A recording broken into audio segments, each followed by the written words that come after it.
It always starts the same way. You're alone in your room, the lights are off, and you're drifting off to sleep. You're surrounded by silence, save for the hum of your fan or the occasional creak of the house settling. But then, something feels off. Not loud, not sudden, just wrong. Like the darkness has grown thicker, heavier, and you open your eyes just a crack, enough to let in the faint moonlight leaking through the blinds. And that's when you see it, a shadow on the far wall, one that doesn't belong to anything, one that shouldn't be there, and it's not moving. Yet. Dylan always liked to sleep with the door closed and the curtains half drawn. He wasn't afraid of the dark. In fact, he preferred it. The deeper the shadows, the quieter his thoughts became. A soft pool of moonlight spilled across the floor of his bedroom, illuminating the scattered laundry, his desk cluttered with notebooks, and the foot of his bed. Everything was as it should be, until it wasn't. It began one Tuesday night around 3:12 a.m. Dylan woke up abruptly, not from a nightmare, but from that unsettling sensation of being watched. His bedroom was still cloaked in its usual calm, except for one new detail. On the wall opposite his bed, near his closet, there was a shadow, tall, crooked, and distinctly human-shaped. But there was nothing it could belong to. No coat rack, no mannequin, no hanging clothes, nothing that should have been able to cast it. He sat up, rubbing his eyes. "What the hell?" he muttered, squinting. The shadow didn't move. He reached for his phone, using the screen's glow to illuminate the corner. There was nothing there, just the wall. But when he turned the phone off again, the shadow returned instantly, darker than the others, as if it were inked into the air. Dylan turned on the lamp. The shadow vanished. He chuckled nervously. Maybe his mind was playing tricks on him. Maybe it was the stress of college, the insomnia, or just one of those hypnagogic hallucinations people talked about online. He left the light on that night and eventually drifted off. The next night, it happened again. This time, he didn't wake up naturally. Something woke him. A sharp tapping sound like nails gently clicking against wood. He sat bolt upright, heart racing. There, in the same corner, was the shadow. Unmoving. Not flickering like a normal shadow would when trees sway or cars pass outside. This one held its shape like it was solid. And then the air changed. It became heavy, like it was pressing down on him. The silence grew too quiet, so quiet it made his ears ring. Dylan couldn't move, not from fear. He literally couldn't move. His limbs were frozen, his chest barely able to rise and fall. The only thing he could control were his eyes. He blinked once. The shadow was closer. It was now near the edge of his bed, the angle all wrong, as if the figure casting it was inside the room, but invisible, except for its imprint on the wall. He blinked again. Closer. Now it was at the foot of his bed. A low, nearly inaudible whisper snaked through the darkness. It wasn't in English. It wasn't even language, exactly. More like suggestion. Something primal. Something that told him, in no uncertain terms, don't turn around. Whatever was behind him wasn't meant to be seen.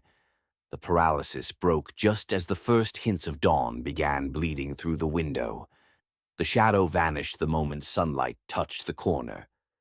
Dylan sprang from the bed, sweating, breath shallow. He checked every inch of his room, beneath the bed, in the closet, even behind the curtains. There was nothing, but from that night on, it kept coming back. Always at 3:12 a.m., always starting in the same spot, and always getting closer. He tried everything, salt at the windows, prayers, even rearranged his room to see if it was some bizarre trick of light. But the shadow ignored it all. It never changed direction. It just kept advancing, slowly, night after night. Closer, closer, until the seventh night. That night, it didn't wait for him to wake. He opened his eyes, already staring at it. It was standing beside his bed, its head level with his, the shadow on the wall warped now, like it was smiling. Dylan didn't breathe, didn't blink, and the whisper came again. "Don't turn around." He obeyed, because this time he knew if he did, something would be there, something real, something waiting. He spent the rest of the night sitting upright, the light on, watching the corner until morning broke, but sleep never came. He couldn't even close his eyes, because now, even in the daylight, the shadow didn't disappear, and it was no longer confined to the corner. It had followed him into the rest of the room. You know your room better than anyone. Every creak in the floorboards, the faint hum of the heater, the way moonlight spills in at just the right angle. But what if, one night, something shifts, subtly at first, a whisper you didn't quite hear, a shadow that doesn't move when you do, something lurking where nothing should be? This is not a ghost story. This is a true story about the night I learned the last shadow in your room might not be yours, and why you should never ever turn around. It started on a Wednesday. I only remember that because I had a late shift at the diner, and I was dead tired when I finally crawled into bed at 2:47 a.m. I glanced at the clock as I pulled the covers over me, red numbers glowing dimly like eyes in the dark. I lived alone, just me and the silence. The room was exactly how I left it. Closet door half open, blinds down, a jacket lazily thrown over my chair in the corner. Nothing unusual, but as I drifted off, I had the strange sensation that something had shifted in the air, thicker, heavier, like the atmosphere was trying to push down on my chest. I chalked it up to exhaustion and closed my eyes. That's when I heard the whisper. Not loud, but unmistakable. It wasn't a word, not exactly. More like a breath laced with a sound. A hushed dragging, like someone sliding their feet across the carpet slowly. I sat up straight. My heart kicked up like a drumbeat in a storm. I scanned the room. My eyes adjusted to the dark quickly. Chair jacket, closet, blinds, all accounted for. But there, by the far wall near my dresser, was a shadow. Long, narrow, almost human, but twisted somehow. I froze. At first, I thought maybe it was mine. The hallway light outside sometimes cast weird shapes if my door wasn't fully shut. I leaned to the side. The shadow didn't move. Not an inch. It didn't waver, didn't shift. It stood there, perfectly still, as if it were watching me. I looked around the room again. No light from the hallway. The door was shut tight. A lump caught in my throat. I told myself not to panic. Shadows are just tricks of the mind, right? I turned on the lamp beside my bed, and in that sudden flood of warm yellow light, the shadow disappeared. Gone, like it had never been there. The relief was immediate but short-lived. I got out of bed, double-checked the door, the windows, even under the bed. Nothing. Still, I didn't sleep that night. I couldn't. The next night, I kept the lamp on. Sleep came in short, fractured bursts, and every time I woke up, I checked the wall. No shadow. By Friday, I convinced myself it had been a one-off. Stress, sleep deprivation, my brain playing tricks on me. Until Saturday night. That night, I had friends over for a late dinner. They left around 1 a.m., and I cleaned up before heading to bed. As I stood in my room brushing my teeth, I caught something in the mirror. Just a flicker, like movement behind me. I turned. Nothing. I went to bed more irritated than afraid this time. I was exhausted and just wanted sleep. I left the lamp on again. At 3:11 a.m., I woke up choking. Not metaphorically, literally choking. My throat was dry and tight, and I couldn't breathe properly. I shot upright, gasping, panicked. That's when I saw it. The shadow was back. Same place. Same size. Only this time it moved. It didn't walk. It didn't crawl. It glided smooth as fog across the wall, stretching long fingers toward the edge of my bed. I couldn't scream. I couldn't even move. I was frozen. My limbs were stone. I blinked, trying to shake myself awake, hoping it was just another sleep paralysis hallucination. But the lamp was on. I was awake, fully, terrifyingly awake. The air grew colder with each breath I took, and that same pressure, the weight on my chest, returned, heavier now. The shadow crept closer, and for the first time, I noticed something even more disturbing. It wasn't casting from anything. There was no source, no object, no body, just a shadow, a shape without form. I tried to roll off the bed, to crawl away, but my body wouldn't cooperate. And then it whispered again. But this time it said something. Clear, wet, close to my ear. "You don't belong here." My body convulsed. I flailed, finally breaking free of the paralysis, and fell out of bed. I scrambled to the door, turned on every light in the apartment, and didn't go back into my bedroom until the sun came up. Everything was normal, except for one thing. On the wall where the shadow had stood was a smudge. Not a shadow, a mark, like soot or ash. Faint but real. I touched it. It smeared. Have you ever woken up in the dead of night and felt like something was watching you, just beyond your field of vision?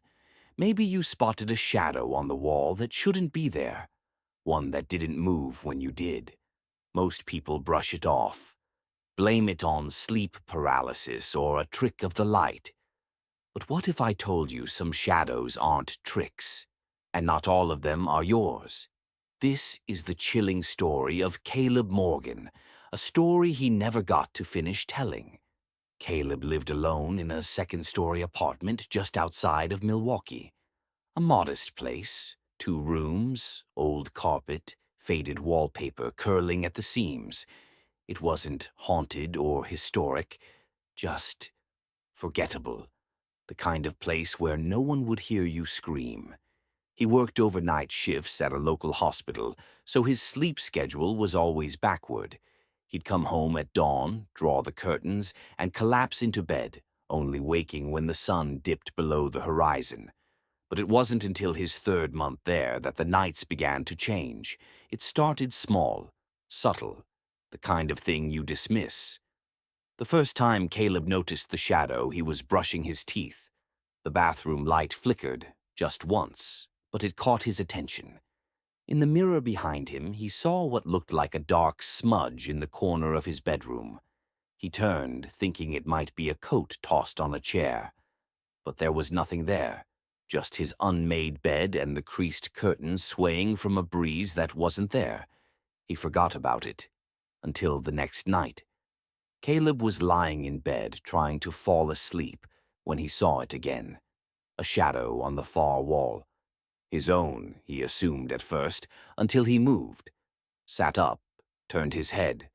His shadow followed, of course, but the other one didn't. It just stayed there, unmoving.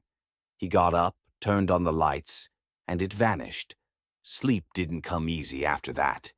Over the next week, things escalated. The shadow would appear every night, always in the same spot, always just standing there. It didn't move, didn't shift. But Caleb began to feel it watching. He took photos, checked for mold or dampness on the walls, called in an electrician to inspect the wiring. Nothing. The landlord didn't care. "You're working nights," he said. "You're probably just seeing things." That would have been easier to accept if the shadow hadn't started appearing even with the lights on. Caleb tried staying up all night once, armed with energy drinks and paranoia. As midnight passed, the apartment grew cold. Too cold for July. The air thickened, heavy like a wool blanket pressed against his skin. He was sitting at his kitchen table, scrolling through his phone, when he felt it. A shift. That sense of not being alone. He turned toward the bedroom and froze. The shadow was there. Not on the wall this time. In the doorway. Three-dimensional. Blacker than the absence of light. It had form, shoulders, a head, arms. It didn't move, but it didn't need to.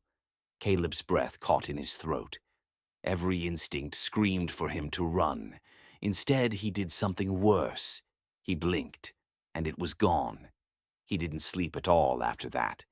Not that night, not for days. He called in sick, considered breaking his lease. But exhaustion wears down fear. One night, too tired to care, Caleb collapsed into bed. As his eyes fluttered shut, he thought, maybe I dreamed it. Maybe it was sleep deprivation. Maybe... But then he woke up. At 3:17 a.m., the room was dark, silent and freezing. Caleb didn't move. He knew something was in the room. He felt it. Every hair on his body stood on end. Slowly, without lifting his head, he looked toward the wall. There it was, the shadow. But this time it wasn't on the wall. It was beside the bed, leaning over him, closer than ever. His chest tightened. He tried to scream, but couldn't. Not out of fear. His body just wouldn't respond. His limbs were heavy, leaden. His vision blurred, but the shape remained perfectly in focus. The blackness, breathing, pulsing, watching. Caleb's eyes filled with tears as he realized the shadow didn't want to hurt him. Not yet. It wanted him to see it, to recognize it, because the face forming from the darkness was his own.